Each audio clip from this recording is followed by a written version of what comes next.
Bienvenue sur notre page Lecture paisible pour cette nouvelle aventure. Sœur de sang. Nous commençons avec le prologue. Effondrée dans le fauteuil qui jouxtait le lit dans la chambre spacieuse et meublée avec goût, Shanna sanglotait désespérément. Elle ne comprenait pas qu'il y ait pu arriver une chose pareille. Comment allait-elle vivre maintenant que Mikenya était parti à jamais, emportant sous une dalle de marbre et une tonne de fleurs son sourire conquérant qui semblait se moquer de tout? Comment et pourquoi n'avait-elle pas pu sauver sa sœur de sang? Elle était pourtant là à crier pour offrir ce sang, mais le personnel de la clinique n'en avait pas voulu, prétextant qu'il était trop tard. Machinalement, Shanna porta à la bouche son doigt rouge et enflé. Ce doigt qu'elle avait volontairement appuyé sur l'épine de la seule rose rouge mêlée aux blanches déposées sur le couvercle du cercueil. Elle l'avait fait exprès, afin que Mickey, sa sœur bien-aimée, puisse encore partager son sang, même sur le chemin de l'au-delà. Des larmes silencieuses avaient fait place aux sanglots qui n'avaient presque pas cessé de la secouer depuis cette interminable semaine qui venait de fermer ses portes sur des images insoutenables, des images de Shanna n'oublierait jamais. Des images que Shanna n'oublierait jamais. C'est vrai. Lors de l'inhumation, on s'était saisi d'elle et on l'avait éloignée de force avant de faire descendre dans un trou ce coffre de bois où reposait plus resplendissante que jamais Mikenya, sa Mickey. Shanna luttait contre les souvenirs qui lui parlaient de Mikenya, tandis que, au rez-de-chaussée, on la cherchait pour lui présenter les condoléances. Les souvenirs personnels, c'est-à-dire ce qu'elle avait vécu et ceux des parents, particulièrement ceux de sa mère, se bousculaient en elle. Mais elle leur résistait vaillamment. Depuis que Mikenya avait quitté la terre des vivants, elle, Shanna, s'était enfermée dans un univers où elle était devenue amnésique. Apparemment, l'entrée dans ce monde nouveau n'avait pu résister aux assauts répétés de ce qui voulait s'en prendre à son cœur déjà si terriblement meurtri. Avec un cri de bête blessée à mort, Shanna se jeta sur le lit à plat ventre et se laissa emporter. Et tout commença par le début. Comme le veut la logique humaine, la machine à remonter le temps s'enclencha, indiquant que c'était 22 ans plus tôt que l'histoire de Shanna et de Mikenya s'était mise en marche. Dans un hôpital où deux femmes s'étaient retrouvées pour donner la vie. Un simple hasard, une coïncidence comme tant d'autres. Seul Dieu, maître des temps et des circonstances, détenait la réponse à cette épineuse question. L'avenir allait donc l'apporter à tous ceux que Mikenya laissait derrière elle. Le flot de souvenirs qui s'impatientait submergea donc Shanna. Vaincue, cette dernière s'abandonna. Nous allons commencer maintenant avec notre chapitre 1. Bien avant de commencer le chapitre 1, je vous dirai encore de vous abonner massivement. Et si jamais la vidéo se coupe, vous n'aurez qu'à me rejoindre sur ma page YouTube Lecture paisible pour la suite de la vidéo. Chapitre 1. Mina commençait à ranger sa valise. C'est aujourd'hui qu'elle devait quitter la maternité de ce centre hospitalier universitaire fraîchement ouvert. Le bébé profondément endormi, après la tétée, lui laissa toute latitude pour se préparer. Soudain, elle laissa tomber la chemise de nuit qu'elle était en train de plier et se précipita vers le berceau. Mais non, il ne se passait rien. Elle voulait juste admirer une fois de plus son enfant, sa fille. Une fille qu'elle avait tant attendue. Une fille qu'elle avait mise au monde en vivant l'enfantement de bout en bout. Pour les deux premiers garçons, on avait eu recours à une césarienne. Après la venue du deuxième, elle avait tellement attendu que finalement, au moment où elle s'était décidée à avoir ce troisième enfant dont elle était sûre que ce serait une fille, impossible de tomber enceinte. Elle avait vu des tas de médecins, le verdict demeurait sans appel. Il n'y avait rien à faire. Et ce, parce qu'elle ne souffrait d'aucune maladie et que le bébé viendrait tout seul. Mina remua la tête. C'est vrai. Elle était venue toute seule, sans traitement d'aucune sorte quand elle l'avait voulu. Et elle était belle comme le jour, estima-t-elle sa petite Shanna. Oui, elle avait convaincu son mari d'appeler leur fille ainsi Shanna, qui signifiait chance dans leur langue maternelle. Shanna remua un peu. Le cœur de Mina bondit et toute excitée, elle se pencha sur l'enfant prête à la prendre dans ses bras. Elle y renonça car aussitôt elle se souvint qu'elle ne devait pas l'y habituer. Quelqu'un frappa à la porte. Mina leva la tête dans un sursaut comme un enfant pris en faute. Était-ce déjà son mari? Entrez, fit-elle, essayant de ne pas montrer sa surprise. Excusez-moi, dit celle qui avait toqué à la porte. Ah, c'est vous, Madame Enimo? Asseyez-vous, l'invita Mina tout sourire. Non, merci. Voici vos papiers de sortie, dit la sage-femme qui lui rendit son sourire. Merci, madame, répliqua Mina. Vous partez maintenant, vous? Hélas, non, dit la sage-femme.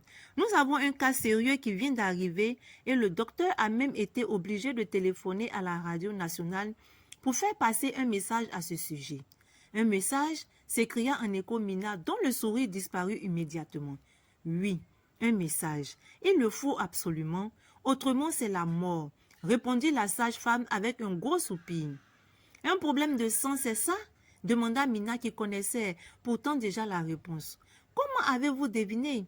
En général, lorsqu'un hôpital lance un SOS à la radio, c'est pour trouver du sang d'un groupe rare. Vous avez bien raison, ma chère. La dame en travail depuis la veille a accouché dans une des meilleures cliniques de la place. Mais un problème de placenta a commencé à la faire saigner abondamment. On l'a donc transférée ici car les choses se présentaient vraiment mal. Il faut finalement intervenir chirurgicalement et il lui faut donc une transfusion immédiate. En effet, si rien n'est fait dans peu de temps, l'irréparable va se produire. Oh la pauvre! Dites-moi, je peux l'aider, n'est-ce pas? Je suis convaincue qu'il s'agit juste de trouver du sang pour un sujet O négatif. Vous avez encore une fois raison, Madame Atam. Pourquoi chercher encore? Je suis là. Vous savez que je peux donner mon sang à tous les sujets négatifs.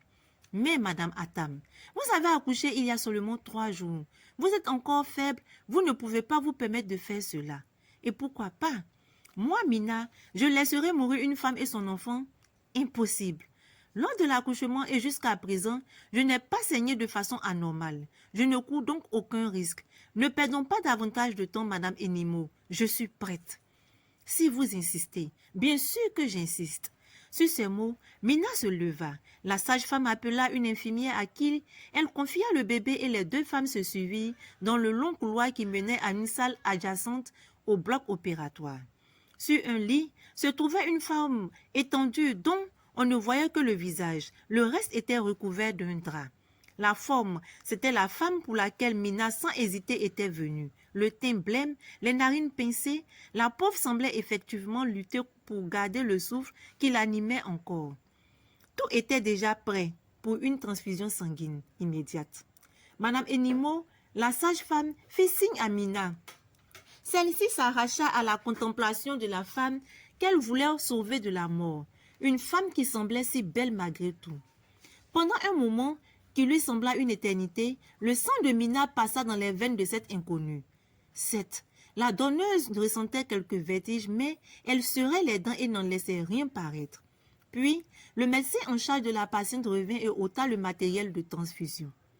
Une infirmière fit un pansement à Mina et le conseilla de rester encore étendue quelques minutes. Elle acquiesça, et quand le médecin et l'infirmière quittaient les lieux, la donneuse de sang prit la main de la patiente dans la sienne, essayant en quelque sorte de lui communiquer un peu de chaleur de vie. Mais la main sollicitée demeurait inerte, provoquant quelques larmes chez Mina qui se mit à prier pour que cette femme ne meure pas. Encore un long moment s'écoula avant que ne réapparaisse le médecin. Il prit le pouls puis la tension artérielle de la patiente. L'infirmière arriva aussitôt pour la température de cette dernière. Lorsqu'elle reprit le thermomètre, elle se tourna vers le médecin et ils échangèrent un sourire éloquent. Apparemment, tout commençait à rentrer dans l'ordre. Madame Enimo, la sage-femme, entra. Elle s'entretint brièvement avec le médecin et prenant Mina par la main, la fit lever. Celle-ci avait retrouvé son équilibre. Elle s'approcha encore de la forme presque inerte et lui prit la main. Cette fois, celle-ci se referma tout doucement sur la sienne. Un profond sentiment de soulagement envahit Mina qui se dirigea vers la porte à la suite de Madame Enimo. Au moment de sortir, elle s'adressa au médecin. « Docteur, je peux rester encore 1 jour ou 2, juste au cas où… » « Oui, Madame Atam, vous pouvez juste au cas où, » répliqua ce dernier en souriant, « et merci pour tout. »« Je vous en prie, docteur, c'est la moindre des choses, » conclut Mina qui sortit. « Venez, je veux vous montrer quelque chose, » lui souffla Madame Enimo. « Suivez-moi. » Mina, qui avait deviné que c'était pour lui montrer le bébé de celle à qui elle venait de donner son sang, accepta la proposition avec enthousiasme et suivit la sage-femme. Les deux femmes marchant en silence côte à côte se retrouvaient à la pouponnière. Madame Enimo dépassa une longue rangée de berceaux en plexiglas avant de s'arrêter devant l'un d'eux. Une petite boule toute en fossette, à la peau très claire et aux cheveux touffus, dormait à point fermé. À l'arrivée des deux femmes, elle se mit à geindre, ce qui forma un trou dans chacune de ses joues rondes. Mina en resta pétrifiée. Cette petite pouvait valablement concurrencer sa Chana qu'elle considérait en quelque sorte comme la Miss Monde des bébés de cette année. Mon Dieu, mais c'est une petite merveille, s'écria Mina, qui avait enfin retrouvé l'usage de sa langue. Elle est belle, hein? Presque aussi belle que Chana, la taquina Madame Enimo, la sage-femme. Elle pesait 4 kilos à la naissance. Seulement 200 grammes de plus que Chana, se défendit Mina en riant. Madame Enimo lui fit une fois de plus écho et elle faisait demi-tour lorsque le bébé se mit à pleurer. Surprise, elle suspendit leurs gestes. La sage-femme fit signe à une infirmière qui arriva aussitôt. Cette dernière expliqua que l'enfant refusait presque le biberon. Mais pourquoi? Elle n'avait même pas encore tété sa mère. Comment pouvait-elle connaître la différence? Mais l'enfant venait de faire ainsi sa première victime car Mina se proposa de la nourrir et réclama de quoi se nettoyer le bout des seins. Bien que interloquée, Madame Enimo accepta l'offre. Quelques minutes plus tard, Mina tenait sur ses genoux le bébé potelé dont elle était tombée amoureuse dans cette nurserie. Elle l'allaitait. L'enfant était goulûment, exactement comme si elle savait que celle qui la tenait s'en irait bientôt loin d'elle. Lorsqu'elle fut rassasiée, la petite ôta sa bouche du téton et rôta sans qu'on eût besoin de la tenir d'une certaine façon.